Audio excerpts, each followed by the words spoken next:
Hey guys, so it's like 12:30 where I live, like 12:30 a.m., midnight. Um, so I'm gonna be speaking quietly because my mom is sleeping downstairs, and the lighting is a little gross because all I've got for lighting is a lamp and an overhead light, so you probably can't see me that well. But I wanted to film my review for Boy Meets Boy by David Levithan. And this is a novella, and it's 185 pages. So I'm going to start by reading the back. Love is never easy, especially if you're Paul. He's a sophomore at high school like no other, and these are his friends. Infinite Darlene, the homecoming queen, and star quarterback. Joni, Paul's best friend who may not be his best friend anymore. Tony, his other best friend, who can't leave the house unless his parents think he's going on a date with a girl. Kyle, the ex-boyfriend who won't go away. Rip, the school bookie who sets the odds. And Noah, the boy, the one who changes everything. Love meets love, confusion meets clarity, and boy meets boy. So yeah, that's the synopsis of Boy Meets Boy. Obviously, I marked quite a few pages in this book. It was very good. I'm going to rate it 5 out of 5 stars on Goodreads.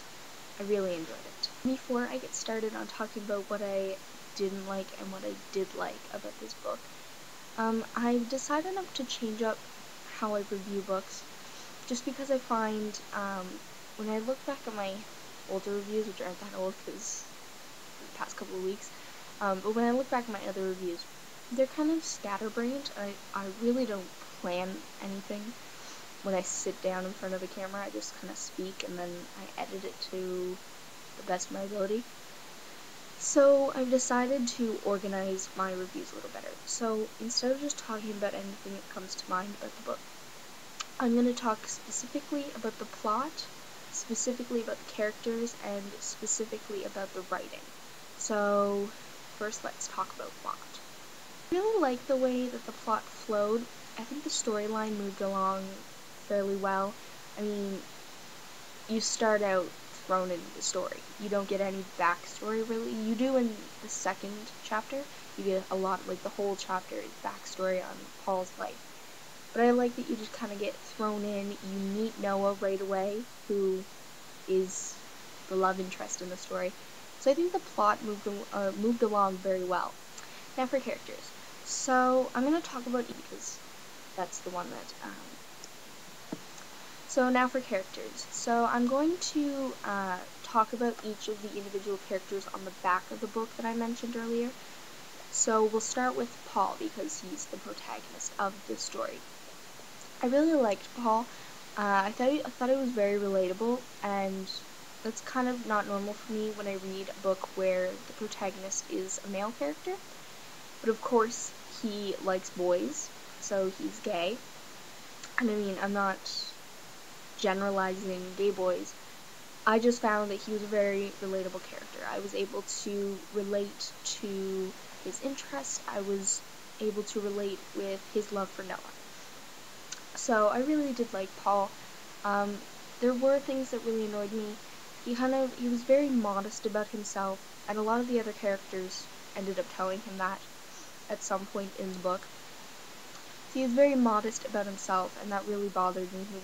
He didn't see how lucky he really was. I mean, being gay in today's society isn't an easy task for anybody. Girls, boys, it doesn't matter who you are, it's not easy. And for him it was easy. His parents accepted him, he lives in a town where everyone accepts him. So he doesn't really see the hardships of being gay. He doesn't understand what may happen after he leaves high school. Next I'm going to talk about Infinite Darlene. Infinite Darlene was probably one of my favorite characters in the book. And it's not like she's a major character in the book, she's just hilarious. So Infinite Darlene is I guess she's a transgender. So she used to be Daryl, and now she's Infinite Darlene. She's not Darlene, she's Infinite Darlene. So she is the quarterback of the school's high school team and the homecoming queen. So there's obviously drama involved with that. she has this rivalry with a girl named Trilby, who used to be her best friend, and I'm pretty sure Trilby is a transgender too. I'm not sure if they're transgender or drag queens. I think they're transgender though. But Trilby is transgender too, I think. And so they kind of have a rivalry, and they always have to one-up each other.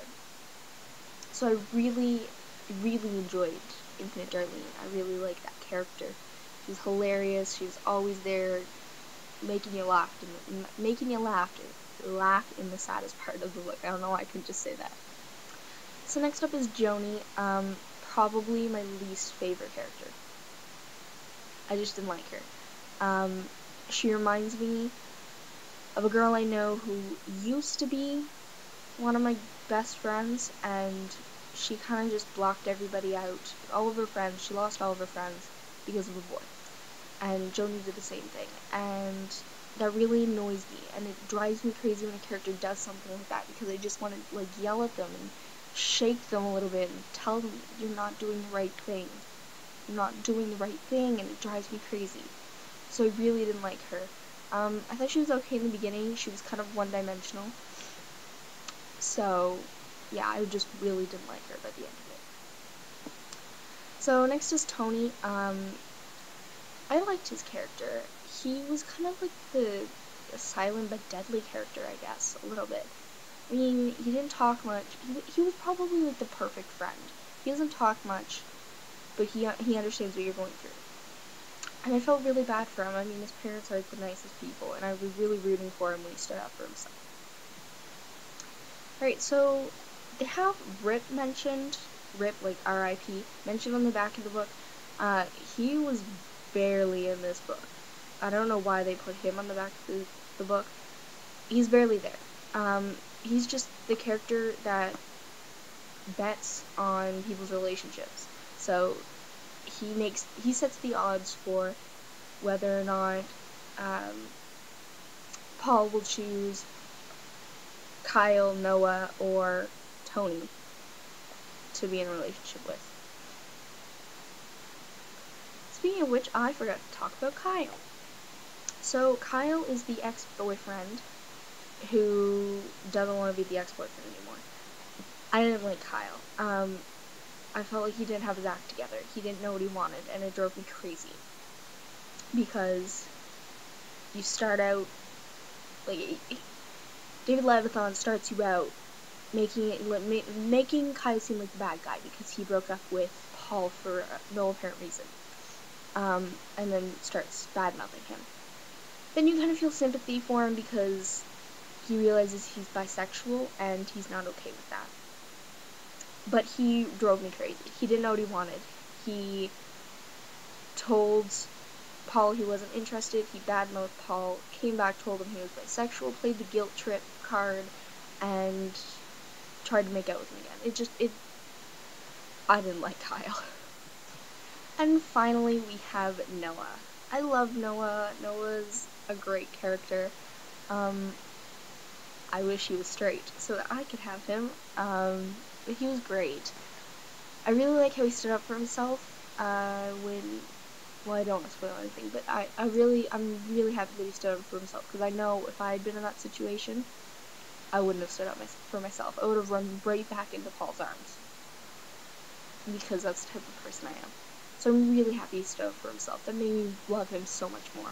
Finally, we are going to talk about writing. I love David Levithan's way of writing. It's brilliant. He throws in random pieces of humor at the best moments. It's great. I love it. He also co-wrote Dash and Lily's Book of Playlist, and why do I always mix those two up? Dash and Lily's Book of Dares. I don't know why I mix Nick and Nora's Infinite Playlist together with Dash and Lily's Book of Dares. I don't know why I mix those two up. Anyways, so he co-wrote that. He wrote Dash's part, and Dash was probably my favorite character out of Dash and Lily. I like Dash better. I just love David Levithan's way of writing. It really cracks me up. I really like that the book started off and ended in the same way. So, the first chapter starts out by saying 9 p.m. on a November Saturday. And then the last chapter starts out by saying 9 p.m. on a November Saturday. So I really like how it kind of like rounded the circle. We started and finished in the same place, and it just kind of completed the story. Okay, so that's all I really have to say about the plot, characters, and the writing style. I have one last thing to mention that I thought was just really cool. Obviously, Dash and Lily was set in New York, and I haven't read David Levithan and Rachel Cohn's other 2 books that are kind of like the same idea. Sorry.